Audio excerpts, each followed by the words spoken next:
Hello guys and girls, welcome back to another video. In this one I just wanted to talk about Kingdom Hearts 4 being potentially upon us.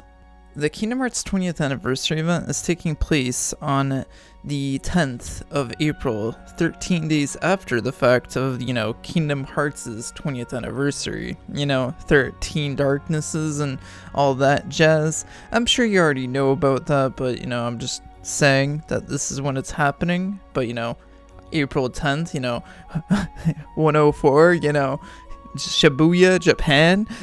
This is how crazy Nomura is and how crazy his bloodline goes into Kingdom Hearts, especially, having the boss fight on the 104 building. It's crazy. Now, overall, I'm pretty hyped to see what they do with the series going forward, because with Kingdom Hearts 3, it just seemed like they had to put it out of the way with a lot of different things that were going on in that game. It just seemed like that one had just not the right amount of, like the other Kingdom Hearts games has had. It just seems like a lot of that charm went away when, they didn't have any Final Fantasy characters in the main game. And on top of that, you pretty much were playing the movie of the Disney worlds instead of having its own little subplot with the gang and having them feel more included, because they just feel really not a part of the plot. I love the Pirates of the Caribbean world, but oh my god, the crab part where they're pretty much excluded from the plot is kind of infuriating, I'm not gonna lie. And then you continue the movie essentially when they get back to the plot. It's a mess, Kingdom Hearts 3 in general. And it's one of the reasons why I feel like the game can only be played once, because most of the important stuff happens at the end. Nothing really in between, and nothing you're really gonna miss out on.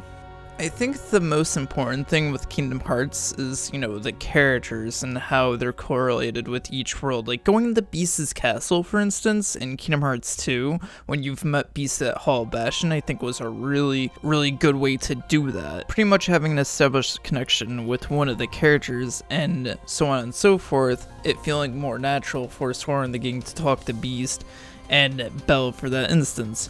And I think it's really cool how, Zaldin takes the rose and has direct correlation with the plot comparatively to certain things that organization members do in Kingdom Hearts 3, where Rapunzel's mom gets darkness from Marluxia, and that's pretty much the only thing that happens when you fight a big heartless thing. Now, this video is entirely to criticize Kingdom Hearts 3. I just feel like it more or less had to be shoved aside for Kingdom Hearts 4 for whatever reason, because Nomura is a sad boy about Final Fantasy 15 and what happened in Noctis.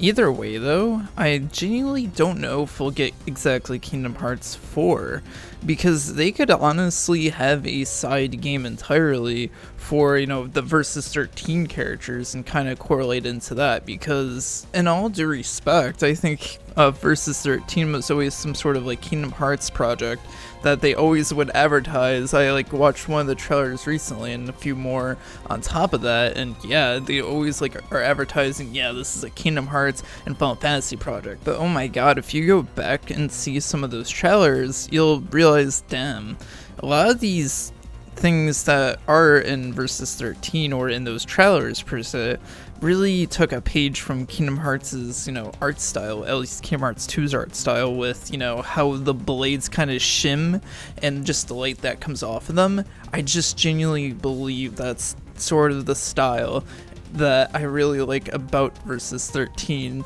that I really wish it was put more into fruition in 15, but sadly Nomura was taken off the project because it was taking too long. I'm not necessarily sure if we'll see some of that stuff still in the game, because Noctis of course has different weapons and this scenario Versus 13, so it makes me a bit skeptical, and I really hope that we may get some of that in this game. It seems like he might obtain that ability later to have all the weapons in Versus 13 or in Final Fantasy 15, which I think would be really cool.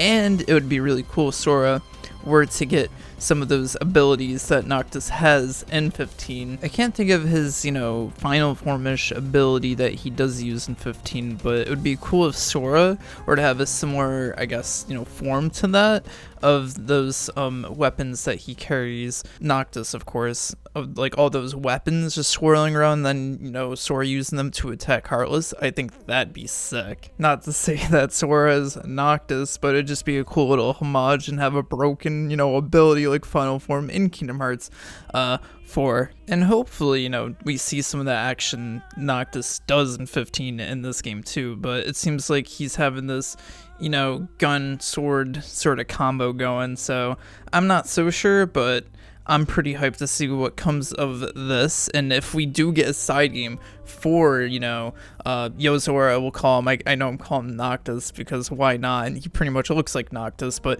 okay, Yozora. If Yozora has its own side game, which it seems like they were heavily referring to, in the Toy Story world and in the game itself, I wouldn't be too opposed to that. I think it'd actually work really well in terms of building up these characters and make you care for these characters more, because it seems like these characters have more of a plot going for it in Kingdom Hearts 4. It seems like it's directly tied into like what the main villain is going to be in this game, whether it's the Master of Masters, so on and so forth. But anyways, those are just my thoughts. I just felt like taking a video to just kind of elaborate to like what I'm hyped for Kingdom Hearts 4, and just overall see what everyone else is thinking. Either way, hope you guys enjoyed the video, and I will see you guys in the next one. Peace.